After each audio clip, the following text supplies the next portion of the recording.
everyone. To today's video, it's suspended fourth chords. So open position suspended fourth chords. There's only 3 of them, A, D, and E. Okay? So easy day today. The thing is, about these suspended fourth chords, they're usually used as a hammer on pull-off in guitar. You see this very lot, like... So they're in conjunction with the major chord. So we finger them in a position where we can easily add them on and pull them off on a major chord. Okay? So I'll show you how to do that. We'll start with A. So A is going to be like this. If you're using it with an A chord, it's going to be like this. That's how you're going to pull it off. So we have to put the finger position or learn the fingering in that way so that it's easy to do. So how I do it is I bring the first string will be open, nothing on there. Second string will be the pinky on the 3rd fret. Then the 3rd string will be 3rd finger on the 2nd fret. And the 4th string, 1st finger on the 2nd fret. The 5th string remains open, and the 6th string is muted. Okay? Beautiful chords. So if you bring your 2nd finger on the 2nd fret, that would be the major chord if you take your pinky off, see? And that's how it's used a lot of the time. Or how I like to use it anyway.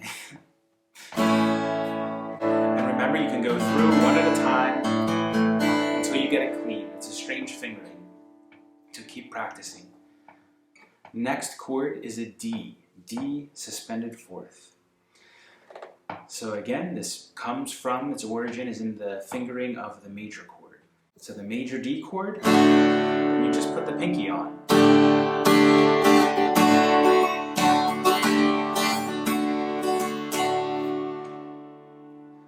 So the fingering is 1st string, 3rd fret with your pinky, 2nd string, 3rd finger, 3rd fret, and 3rd string, 2nd fret, 1st finger. The D string remains open, the A string, 5th string, and 6th string are muted.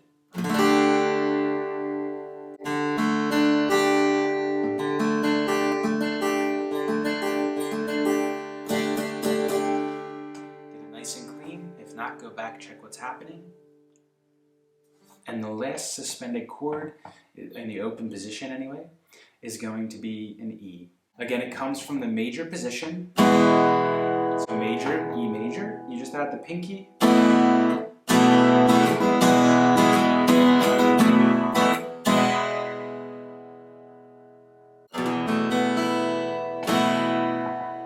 So how I'm going to show you to do it is how it comes from the E majors to make it easy as possible for you to switch while you're playing an E major.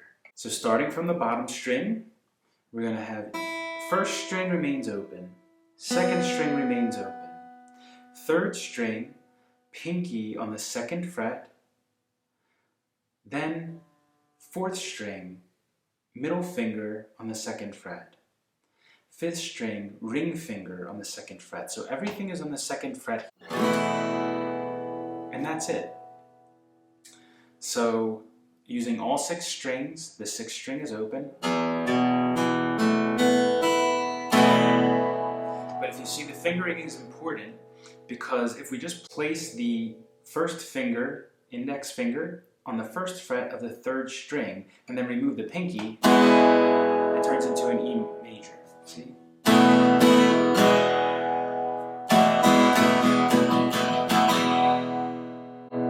And you can alternate between those. So this is where it will become useful later.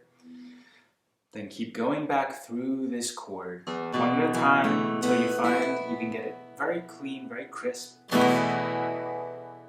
And then do that with all the chords until you have them all clean and crisp. This is just the foundation. Okay? We're going to move into learning some songs pretty soon with these chords that we've learned, mostly major and minors, but we'll probably learn some simple songs, simple versions of songs using these chords as well. I try to keep them as close to the originals as possible, so I'll stick to songs that are a lot of strumming and singing rather than picking at first, but we will move towards that. I plan on continuing to do this. So keep going back, get the foundation good, learn the chords, go through the major chords, minor chords, dominant seventh chords, major seventh chords, minor seventh chords, sixth chords, and suspended fourth chords. There's one more common chord that we call an add 9.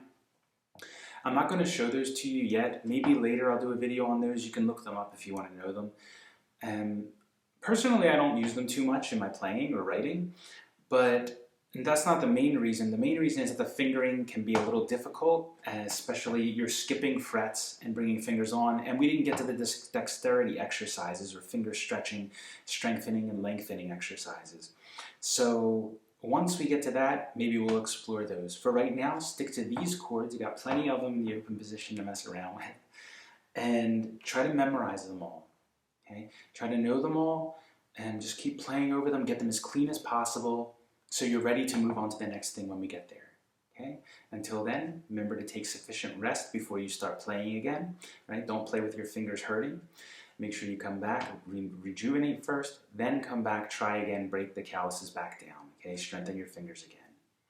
Especially if your wrist is hurting, try to figure out why that is. Okay, really be aware of what you're doing when you're playing, that you're not straining and tensing, pulling your shoulders up towards your ears. Okay, relax and open. So until next time, have fun, have patience with yourself, and enjoy playing.